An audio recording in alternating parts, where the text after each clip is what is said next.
Жашыл финансы Google планетасы сактоого кадам катар. Болжол менен 15 жылдан бери дүйнөнүн алдыңкы экономикалары өзүндө жашыл каржылоонун принциптерин колдонууга киргизип жана кеңейтип келет. Бул экологиялык таза, энергияга үнөмдүү же көмүртекти аз колдонгон технологияны колдонгон долбоорлор мыкты шарттарда каржылоо алат дегенди билдирет. Компаниялар арзан акчадан тышкары өзүнө аброй топтойт. Ал эми планетага адамзат тарабынан аң сезимдүү мамиле жасалат.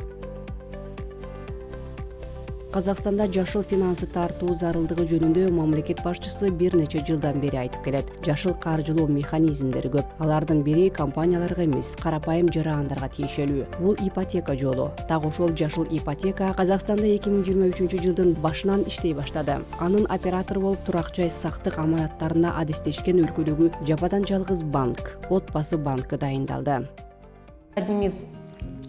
Ушул программанын артыкчылыктарынын бири анын ыңгайлуу шарттары. Бул турак жайдын наркынын 20% өлчөмүндөгү баштапкы салым. Анан дагы 12,5 жылдык пайыз өлчөмүндөгү сыйакы коюму. Жылдык эффективдүү коюм 13 жана 3%да түзөт. Ал коюм улам төмөндөтүлүп турат.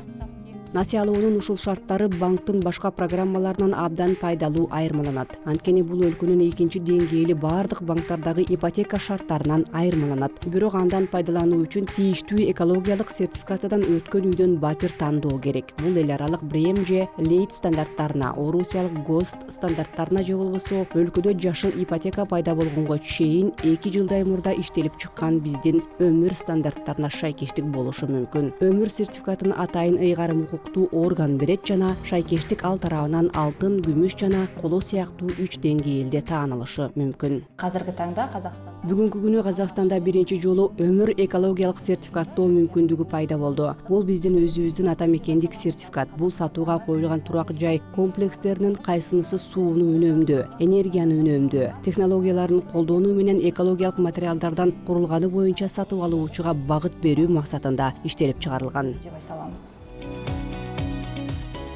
Ден соолукка кам көрүү көз карашынан экологиялык үйдө жашоо алда канча пайдалуу. Коммуналдык чыгымдары жагынан үнөмдүү. Бирок девелоперлер үчүн экологиялык имараттардын курулушу эң аз дегенде 20% кымбат түшөт. Ооба, жашыл сертификаттарды алуу дагы бир канча акча жана жоопкерчиликтен турат. Адатта куруучу сертификат алгандан кийин дагы 2 жыл аралыгында имаратта ар түрдүү көрсөткүчтөр боюнча өлчөөлөрдү жүргүзүүгө жана аларды ыйгарым укуктуу органга жиберүүгө милдеттүү болот. Андыктан Казакстанда куруучулар бирок ишмердигин экологиялык багытка которууга анча шашкан жок. Кызыктуу жагы, айрым казакстандык шаарларда жашыл стандарттарга шайкеш курулган имараттар бар. Бирок алардын ээлери сертификат алууга каражат короткусу келген жок. Ушундай шартта ата мекендик жашыл ипотека программасы өнүгүп жатат. Бирок биз каалагандай тез жүргөн жок.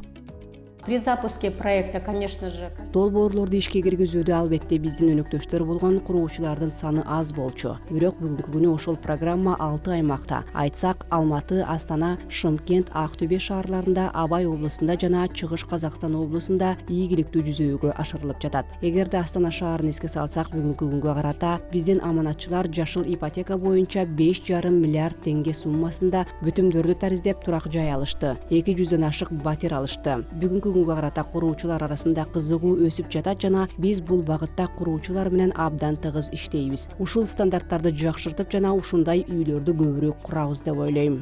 Больше таких домов.